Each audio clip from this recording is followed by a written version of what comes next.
දැන් අපේ වටපිටාව ඉන්න ගොඩක් දෙනා සමහරලාට ඇහුවොත් එහෙම කියනවා විවිධ වූ රෝගාබාධ වලට ගොදුරු වෙලා ඉන්නවා කියලා. එහෙම ගත්තාම සමහරලාවට දන්න කියන පිළිස් දන්නේම නැතුව අපේ අතරින් වියෝ වෙලා ගිහිලා තියෙනවා එක්ක හෘදයාබාධයක් නැත්නම් එවැනි රෝගී තත්ත්වයක් නිසා. වෛද්‍යතුමීනේ මේ විදිහට මේ සමාජයේ වැඩිපුරම මේ හෘද රෝග දකින්න ලැබෙන්නේ ඇයි?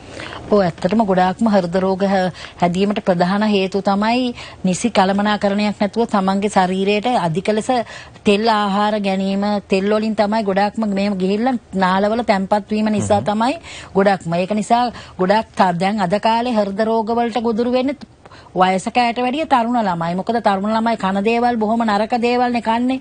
පුළුවන් තරම් තෙල් සහිත ආහාර තමයි ගන්න පුරුදු වෙලා තියෙන්නේ. ඒක නිසා ඒවා ගත්තට කමක් නැහැ. ව්‍යායාම කරනවා නම්, ඇවිදිනවා නම් ඒ වගේ ආහාර ගත්තට කමක් නැහැ. ඒවා කාලා බීලා ගිහිල්ලා කොහේ හරි කම්පියුටර් එකක් ගාව ඉඳගෙන තමන්ගේ රාජකාරිය කරනවා. ගෙදර ගිහිල්ලා කාලා බීලා ආයි නිදිය ගන්නවා. ඉතින් ඒ වගේ ක්‍රමවේදයකට ගියාම තමයි මේ වගේ රෝග ඉක්මනින්ම හැදෙන්නේ.